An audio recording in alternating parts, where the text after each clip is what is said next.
Hi everyone. Thank you for joining me. Today we're going to discuss ESPRIT TNG Release 3.1. Specifically, we'll discuss the CAD data exchange update, the inclusion of starting files in ESPRIT TNG, as well as a UI update that we've made to make ESPRIT TNG more user-friendly. First, let's talk a little bit about the CAD data exchange update and what it means for you. Well, of course, it means improved import quality, better provider support, so a reduced turnaround time for bug fixes. We've also included the import and export of step files included in the base license itself. There is a new file type that we support, 3D PDF. Because bit 717 of the security controls 3D PDF import, once you receive release 3.1, you'll need to renew your license so you can make sure that you can import these types of files. There is no longer an FX tree for CATIA Pro E or UG because we're actually in the process of replacement of it with superior technology. We also have a new extension.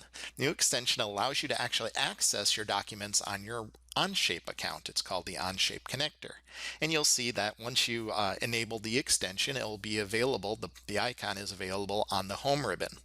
Now what this does is this, for those of you not familiar with Onshape, Onshape allows you, it's basically a cloud-based solid design package, and it actually allows you to store your documents online, and then through this new connector, you can access those documents directly from ESPRIT. Next, let's talk a little bit about the starting files that are being included with this release of ESPRIT TNG. We have included with the installation sample machines, holders, and fixtures. So we want to make it easier for people to start using ESPRIT TNG directly out of the box. It also helps with training new customers. We also have templates available that you'll see under sample templates. We have them included for EDM and milling. Turning will be coming soon. We've updated all the knowledge base tools. We've updated the KBM process rules, and we're also including a usable feeds and speeds for our customer. Last but not least, we've actually updated the user interface for ESPRIT TNG. In the old ESPRIT TNG user interface, there were 3 different places named either part or machines. There was operations, there were part operations, I should say, or machine operations. There was a part view or machine view, and there was also a part setup or a machine setup. This was kind of confusing.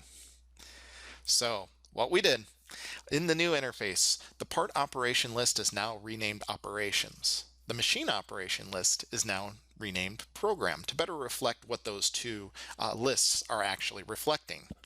Part is renamed to part view and machine is renamed to machine view. We did leave the part and the machine alone in the setup because it was grouped there under the home tab together, so that made a little bit more sense. So a little thing that we did to help communicate what these particular tabs were doing. Now let's go ahead and switch to ESPRIT, and first let's talk a little bit about our Onshape connection. So first we're going to make sure that the extension is on. You can see my Onshape connector is off, so let's go ahead and turn it on here. Enable it. You can see it appears here on my home tab. First thing we'll do is let's start a new file. You can see here under my sample templates, I have my milling and wire EDM templates. I'm just going to simply choose the default metric template at this point. Then let's go to the import from Onshape.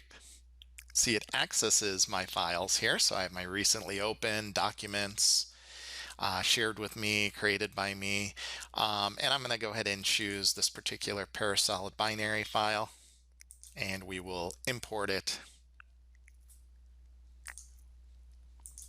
And you can see there it is. So I can actually access this parasolid binary file directly from the Onshape connector.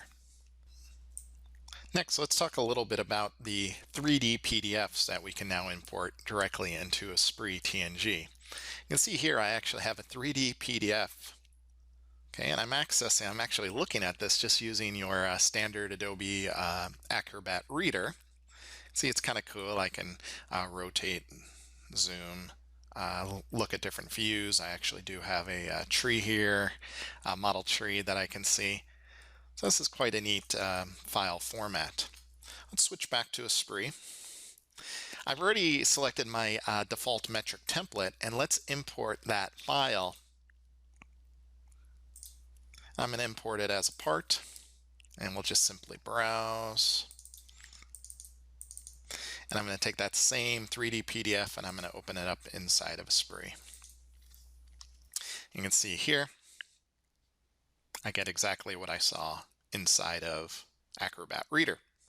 Next, I mentioned that we have some machines and fixtures and holders that are included as part of an install. So we're going to use one of those machines here.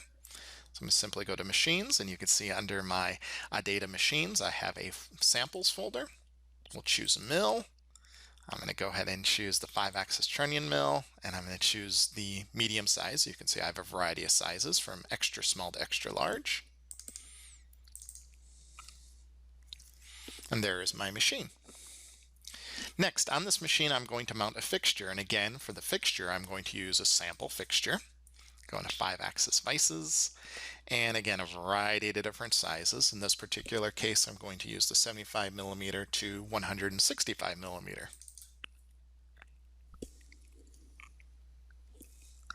And then I'm going to click OK. I'm going to click OK to exit out of the machine setup.